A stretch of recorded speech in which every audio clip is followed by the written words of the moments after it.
So thank you everyone for joining another episode of the Ketonian Korner. I'm Jolene Hale, and my co-host is John Davidson. And today we are going to be discussing the carb effects and doing a 7-day carb test. Yep. Okay. Let's go ahead and advance the slides, and I'll kind of lay it out. It's really kind of the concept of today's is kind of give you a couple of different frameworks you can use to basically test how sensitive you are to different types of carbs. And nothing in this presentation isn't something you can find online. I think the value in this conversation is going to be around kind of talking about it and how we would implement it and just kind of having a conversation around it. So to level set, the first slide is on the common definitions to make sure we're all using kind of like terms. So just to set the stage, I think the whole concept is revolving around testing your blood. So blood meters are very, well, I call them inexpensive. I guess they're relatively inexpensive depending on what level of blood testing you're doing, but they range in prices from $15 all the way up to, I don't know, the Precision's expensive because it has ketones. So it's more expensive than that. But blood test strips are most commonly associated with people with diabetes. So actually, why don't you explain why people would test their blood with diabetes? So for me, I used to be type 2 diabetic, and I would test my blood. In the very beginning, I would test it 3 to 4 times a day. So I would do the morning as I woke up with my fasting blood sugar, to make certain that my body was recuperating through the night and make sure that my blood sugar was not too high. Then I would, after a meal, I would take my blood sugar again a couple of hours after, just to kind of get a reading on what that was. To be honest, I did it just because my doctor told me to, but I refused to take medicine, so regardless of what my numbers said, I wasn't really doing anything about it. But the premise is that you keep track of what your numbers are so that you can have a good reading, have a trend, and know how things were impacting you and if the doctor should be looking at adjusting medications or something of that nature. Yeah, it's a great overview. So what we're going to do and talk about today is that same process that you would lay out if you were diabetic. That we're going to talk about it is using that as a tool to look at 2 factors. Carb intolerance, which is more a term revolving around people who are, their body just doesn't handle carbs. They'll get fatigued. There's a lot of the times that these are the people with celiac disease. You also hear it referred to as metabolic syndrome. And then we're also going to use this as a tool to kind of look at your insulin resistance and your carb sensitivity.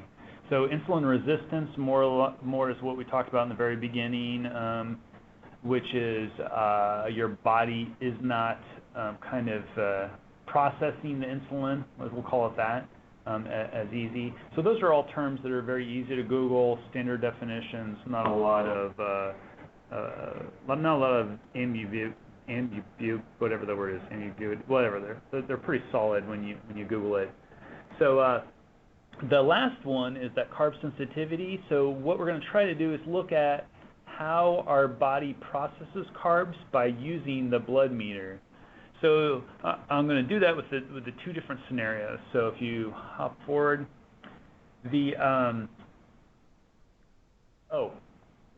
just to kind of talk through and make sure everybody understands what happens in your body. I forget we need to sometimes level set this because not everyone's been in every single meeting. Super simple, and I know I'm kind of oversimplifying this. You eat something that has carbs in it, your body starts to digest it, it breaks down the sugars and the starches. At that point, sugars and starches are the exact same thing. Doesn't matter if they came from a vegetable or they came from just pure raw sugar. Your body then produces that glucose ends up in the bloodstream. Your body produces insulin from the pancreas, and it then takes that glucose out of the bloodstream and uses it. And if it doesn't use it, stores it. So kind of conceptually, is there any questions revolving around what's happening in your body? Because it's kind of important to have that baseline.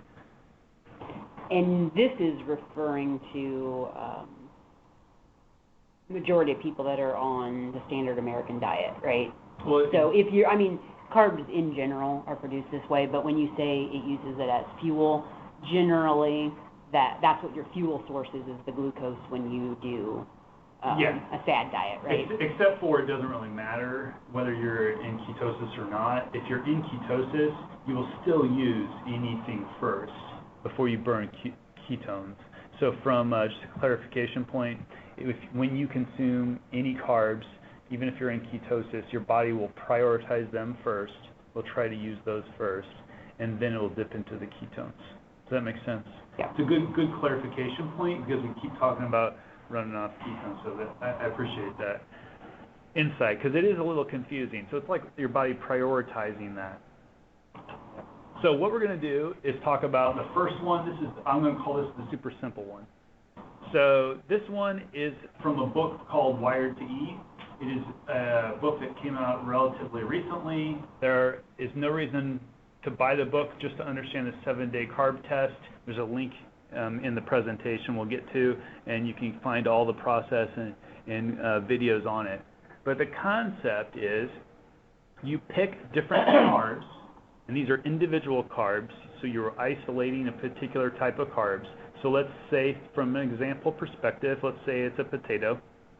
Potato is not something on a Ketonian diet. So let's think of something that's more maybe the middle of the road. So let's talk about carrots.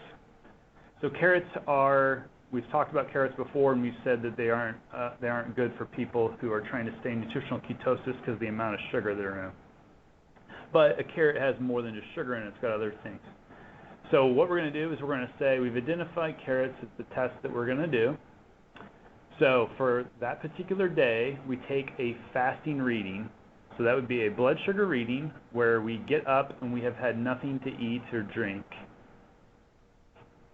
We're going to talk about how long it is. So you gave me the 8 hour sign. Is that what that was? The 8 was for? Yeah. So that's what the minimum is, right? To qualify as a fasting blood sugar. Okay. Right. So that's a very good point. So minimum is 8 hours, and actually the next one we talk about it's actually more. They went a little more fasting. So 8 hour minimum. You take your fasting blood sugar reading, then you eat the item. So in this case, we identify carrots. You document what that time it is, what time you did that, and then you set an alarm. So option if you want to do a 30-minute. If your body processes carbs fast, you'll actually start to see or notice a spike at 30 minutes. That's not for everybody, so if you don't like pricking your finger, just set the timer for 2 hours from after his consumption. So what you're doing is you're looking at what your fasted blood sugar rating was, and then what your blood sugar is at 2 hours later, which is giving it a good buffer of time for your body to process it.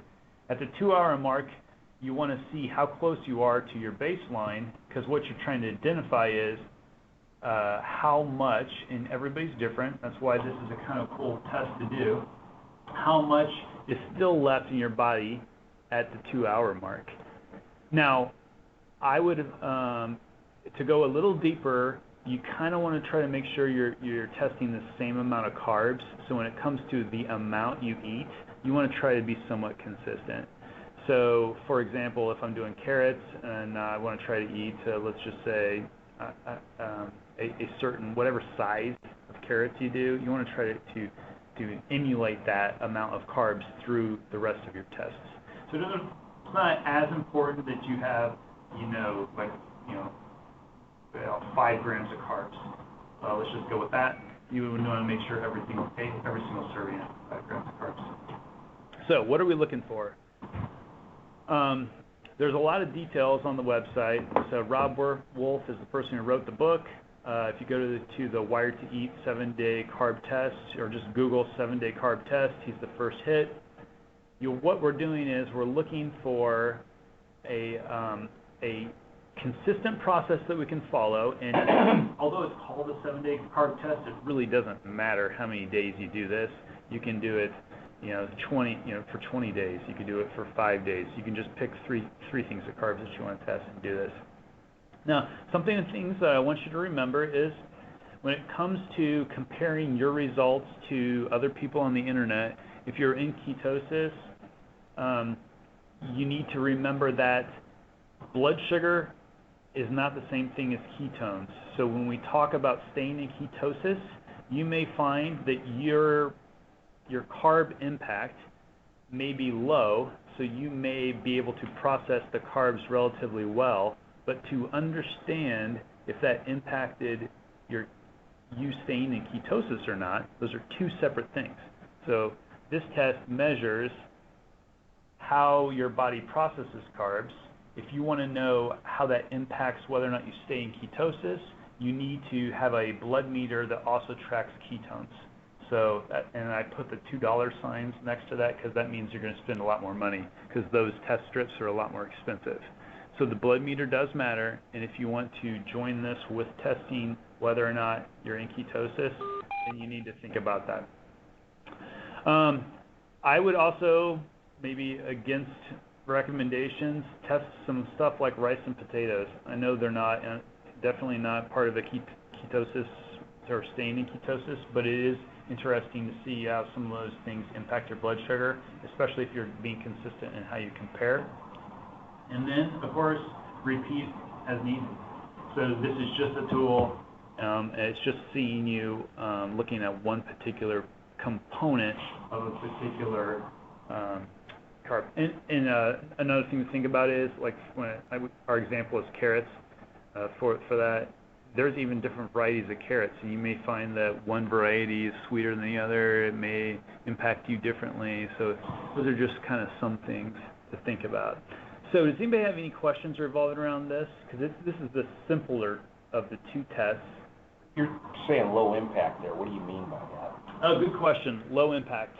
So if you remember back a couple of slides revolving around your carb sensitivity, a low impact would be where my blood sugar came back within that 2 hours to pretty close, and pretty close is defined per person, so it'll vary, but that swing from where you started. So let's say, I've got an example in here I'll walk through with you, but let's say you started off at 100, you ate something, and 2 hours later you're at 100, back at 100.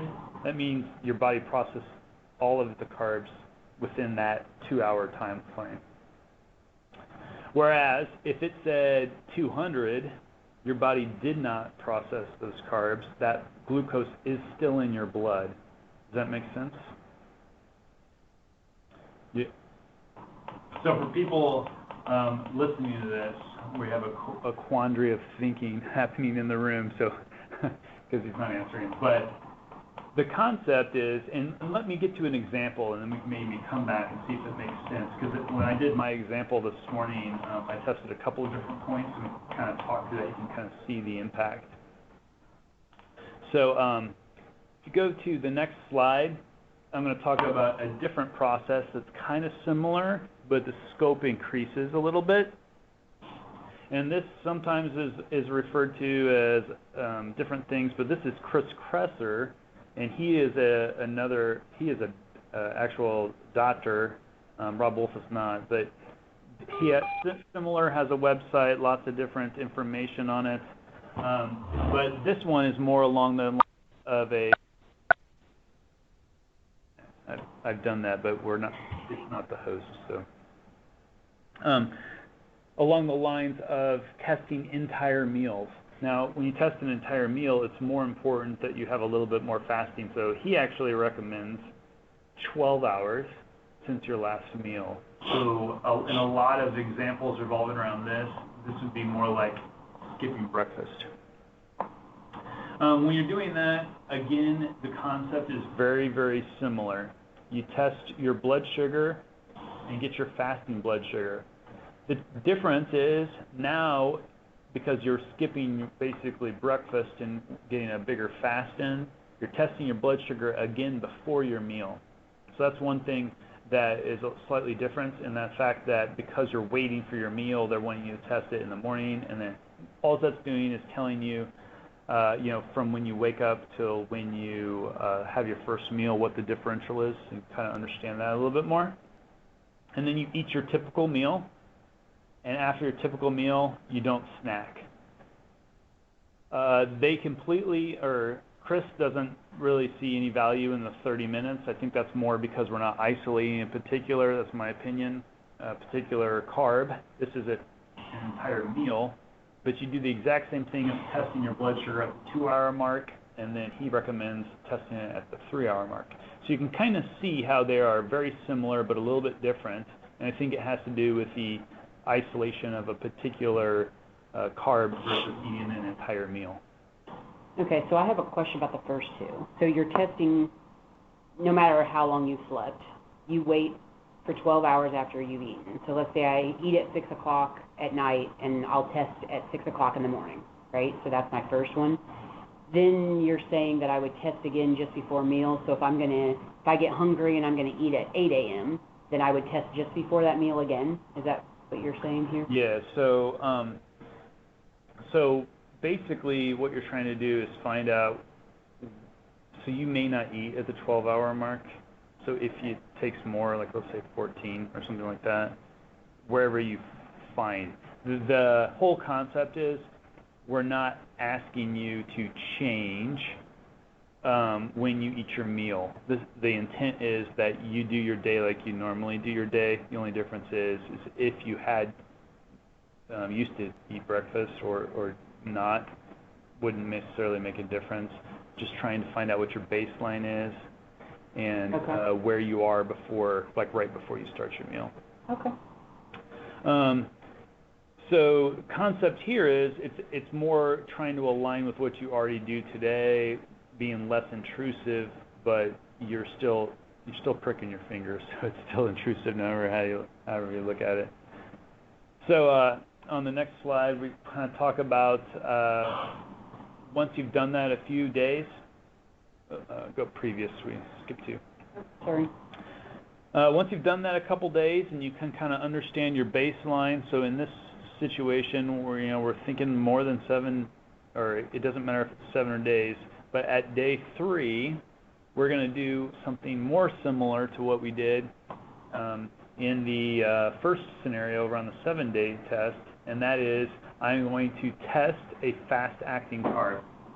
So you have 2 days at this point of the standard quo, you're not changing anything, and then on day 3, you try to grab 60 to 70 grams, something like around a large potato, a cup of rice. This is an extreme. Obviously, none of these things that you would eat on this would be anything related to ketosis. So this would be your bad boy list. And what you do there is the same exact test, but instead of a meal, you're basically, so instead of eating my normal lunch, I'm going to eat a baked potato. And the key is you can't even put butter on it. I mean, it is straight up fast-acting carbs, that's it. So I don't know if you've ever tried to eat a potato with nothing on it or rice with nothing on it. So it's kind of not exactly appetizing. So salt and pepper is about all you get. So it's a little bit more palate hard, whatever, difficult in your palate. But the process for testing is the same. You hit it up at the 2-hour mark, the 3-hour mark, same fasting readings. So unlike the last one, or unlike the other tests, this one we're trying to set a bigger baseline, we'll understand a little bit more, and then on the next slide, we kind of, I think you should read up on your ranges. People have different opinions on what ranges were, but since I was just documenting the process that he goes through, I went ahead and put Chris Krester's ideal ranges, and I copied and pasted from his website. So I'm still referencing him, but the kind of cool thing here is it talks about ideal ranges and where they are at the 1 hour, 2 hour, 3 hour mark. So back to the question earlier with what does it mean to say you're low sensitive to carbs? This kind of gives you an ideal range for the curve of your blood sugar after a meal. Now, the kind of thing that's a little different with Chris's example is because I have 2 days of full meals and I can see how my blood sugar impacts when I have all the macronutrients, and then I have 1 day where I'm just isolating a fast-acting carb, I can see a difference between how my body reacts when I eat a meal versus a fast-acting carb.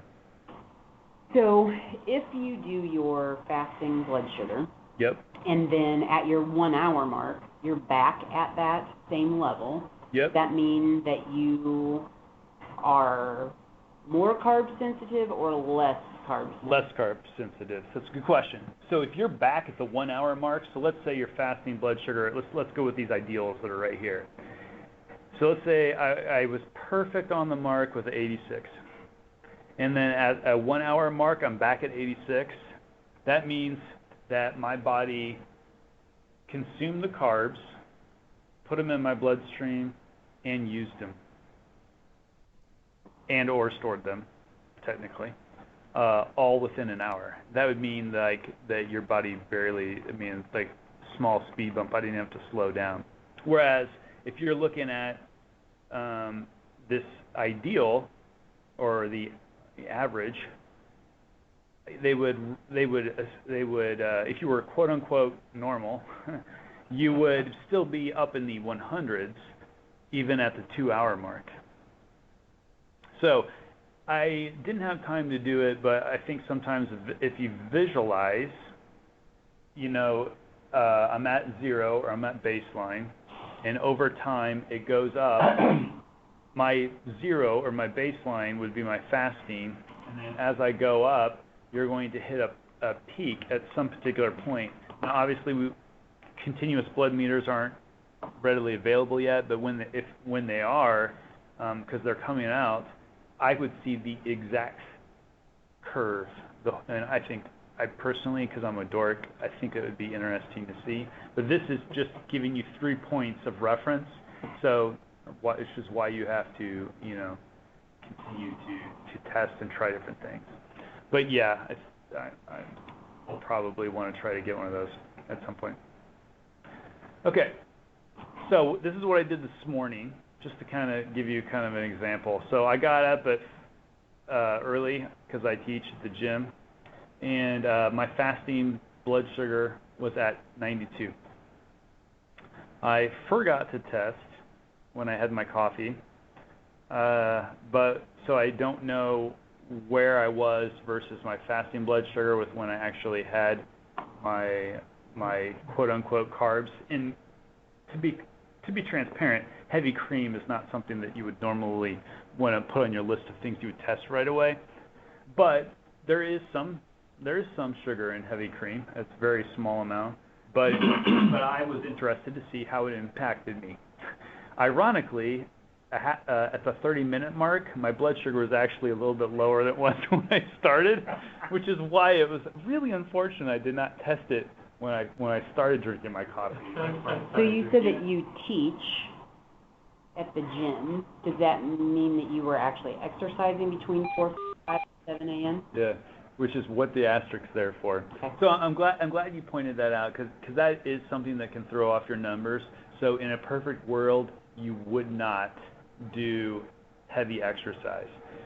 That is probably why my blood sugar is lower, because I probably consumed more glucose out of my bloodstream. But anyway, your results will vary, but I just wanted to give you a sample. And what's crazy is at the 2 hour mark, I was at 57, so I even dropped lower. So what do I learn from this? I don't know. In my little study this morning, I would say that heavy cream has, I'm going to guess, a little to no impact on my insulin sensitivity at all. So there's not enough carbs in it to even register a blip. But at least if nothing else, this kind of shows you how you can use these two concepts to kind of test. So if this had been something other than heavy cream, let's say carrots in our example, then hopefully we would have seen those results line up. So, does anybody have any questions? Because I kind of don't have any more content for this, but I honestly thought there would be more people that would think I was crazy for these two different tests and how they were using.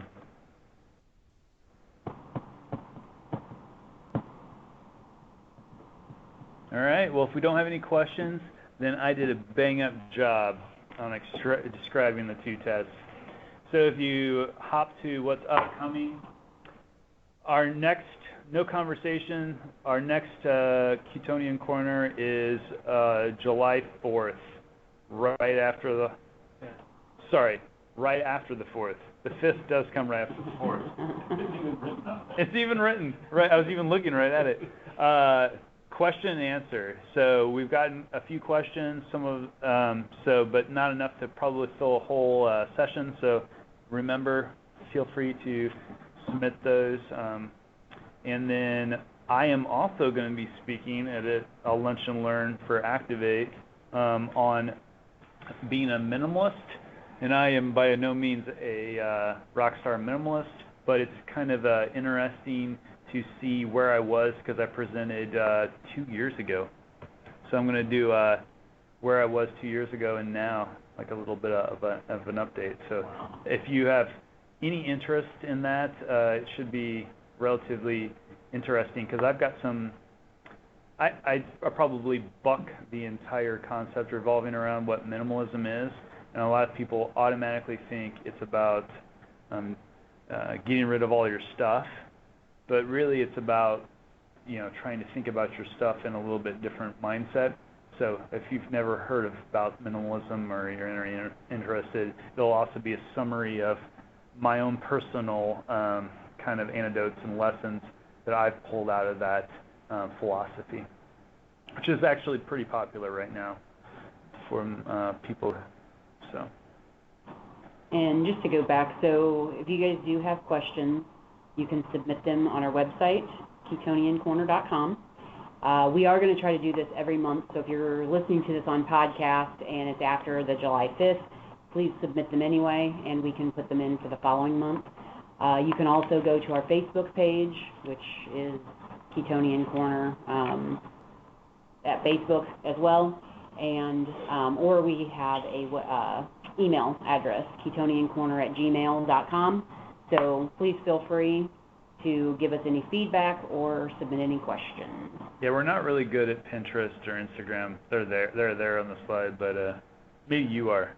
I was going to say, I actually do use them.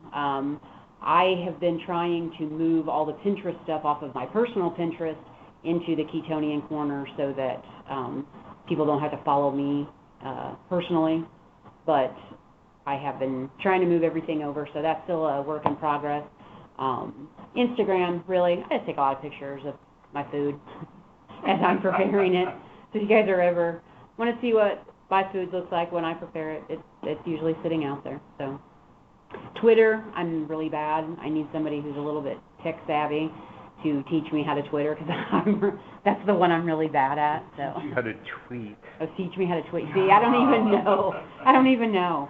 Yeah, well, I can't talk. I haven't used Twitter in I don't know how long. All right. Well, thanks, guys, for tuning in. I know this is a little bit slightly different kind of episode, but I really think that those tools are ones that you can use. And unlike a lot of the things that we talk about, where it's a little bit more vague and we kind of throw out kind of concepts, this is 100% about you, individual, and blood meters do have a fraction of error ratio, but you are seeing how your exact body relates. So it's one thing that I really like about the topic today. Yeah. Well, and to kind of roll off of that, we've talked before about some people can consume higher carb count than others. Yeah. And this would be a great test for you to know where you are. So for me, I know that I'm really low. Being a diabetic, I can't consume as many carbs as others, but this test will give you a really good place so that you know where you're hitting in that. And if you are someone who likes to eat a lot of vegetables, or you do want to consume a little bit different kind of vegetables, this would be the great way for you to know how your body's going to react to it and whether you can stay in ketosis if that's your goal. Yeah, and we've talked about GI load and glycemic index, and those are just generals for the average person. This gives you a tool set, so if you're curious about the best vegetables for you, you can make yourself a little 7-day test, put your vegetables in there, and you'll know exactly for you which vegetables have the least impact on your blood sugar. Yeah, and you also do not need a doctor's prescription to get these tests or the test strips, or the meters, I mean. You can get them at Walmart, you can go to Amazon, they're available anywhere, and if you only want them for your blood reading, they are, like John said earlier, they are fairly inexpensive. Now, you do get into the higher dollar if you want to have one that reads ketones and other things, but Jimmy Moore is coming out with one, by the way. I just saw. They're going to do ketones, blood glucose, and they are having a strip come out that will do your insulin, I do believe. Check those out. All right. Thanks, everybody, for calling in.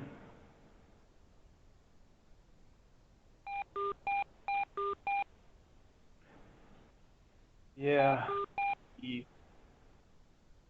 The AT&T bridge does not accept